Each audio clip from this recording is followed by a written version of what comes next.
Assalamualaikum warahmatullahi wabarakatuh. Selamat malam pendengar setia radio komedi horor.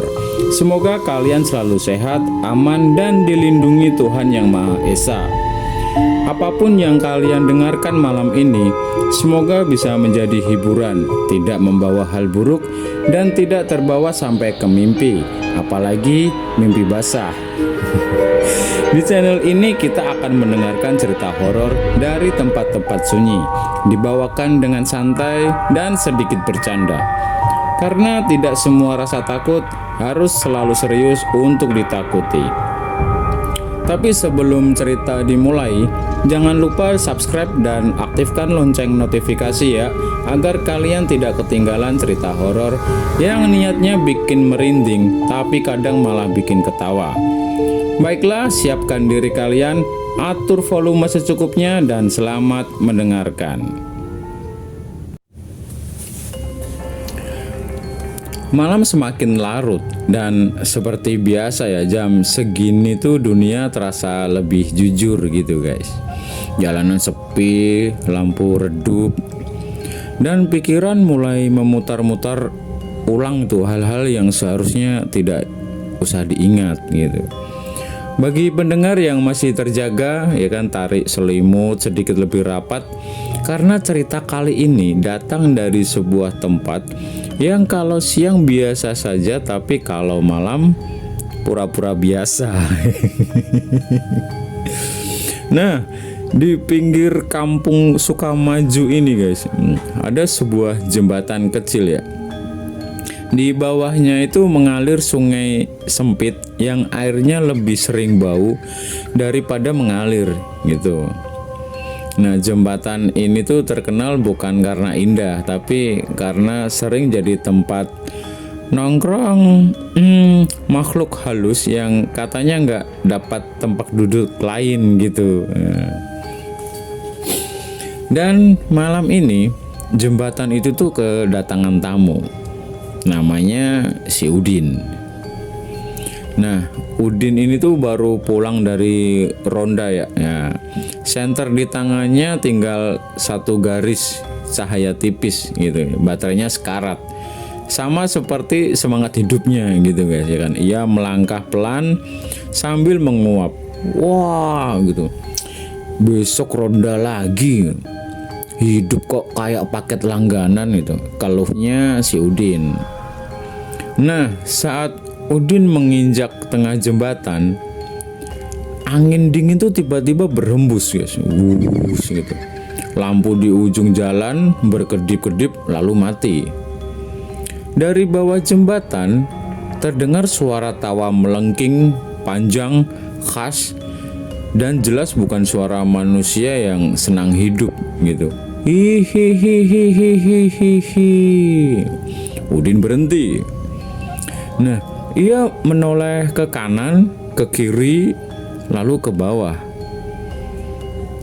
Kalau mau muncul sekalian ya gitu. Jangan testing mic, kata si Udin. Wih. Perlahan sosok putih naik dari bawah jembatan guys. Rambutnya panjang, menjuntai, gaunnya putih kotor, wajah pucat, dengan senyum terlalu lebar. Kuntil anak ini melayang tepat di depan Udin. Jaraknya cukup dekat untuk bikin orang normal itu lupa cara berlari gitu. Pokoknya set langsung gitu. Mas Udin gitu. Suaranya lirih tapi menggema gitu. Udin menyipitkan mata gitu. Kok tahu nama saya? Kami tahu segalanya gitu kan, jawab kuntilanak dramatis. Oh, berarti Mbak tahu ya saya belum gajian gitu. Kuntilanak terdiam. Itu di luar data kami, Din gitu. Buset.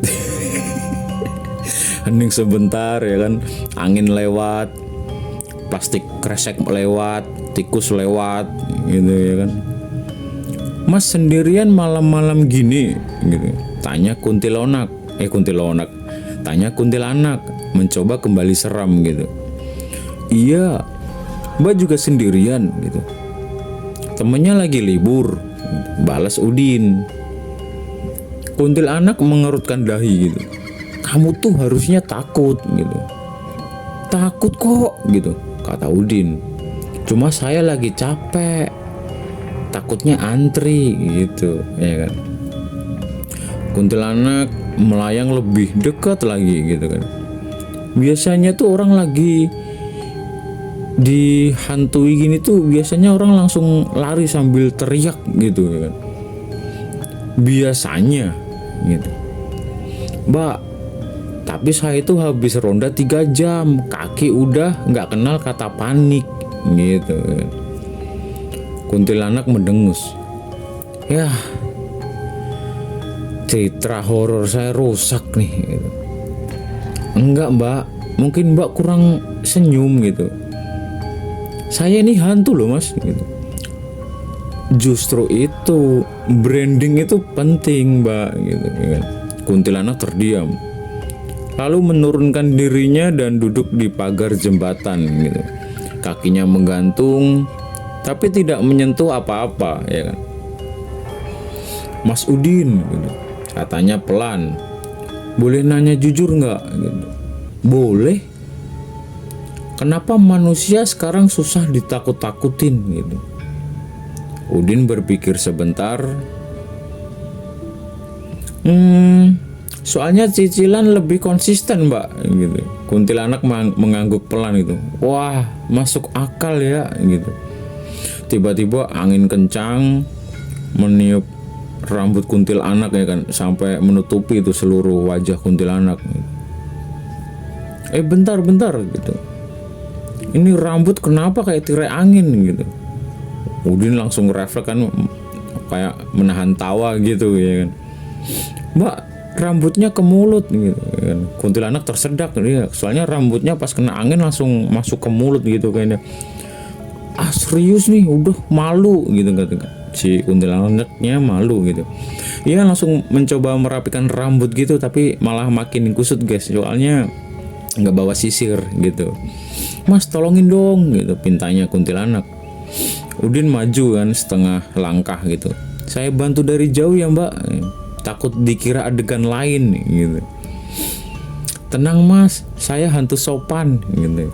Akhirnya rambutnya dirapiin lagi gitu. Kuntilanaknya langsung menatap si Udin gitu. Makasih ya, jarang ada manusia yang baik sama hantu gitu. Udin langsung mengangkat bahu gitu. Wih gitu. Sama-sama. Saya juga jarang dianggap baik sama manusia mbak gitu. Mereka langsung terdiam sejenak gitu, menikmati malam yang aneh. Mas Udin gitu, kata kuntilanak, lain kali lewat sini lagi ya gitu. Udin mengangguk. Kalau mbak nggak loncat tiba-tiba, saya lewat gitu. Oke deal. Yo, malah janjian kan ya. Udin langsung melangkah pergi gitu, meninggalkan jembatan. Kuntilanak melayang turun perlahan ke bawah jembatan sambil melambaikan tangan gitu. Mas Udin gitu. Iya mbak gitu, hati-hati di jalan gitu. Iya mbak juga gitu. Jangan duduk lama-lama nanti masuk angin gitu. Nah, malam kembali sunyi ya kan? Jembatan kembali kosong. Tapi sejak malam itu kuntilanak di jembatan itu tidak pernah lagi tertawa melengking ya kan? Ia lebih sering duduk diam, menunggu, dan kadang berharap ketemu manusia yang capek tapi sopan. Dan untuk para pendengar setia di malam hari ini ya kan, ingatlah, kadang yang membuat horor gagal bukan keberanian, tapi obrolan santai yang terlalu manusiawi. Selamat malam, selamat tidur, dan selamat bermimpi indah.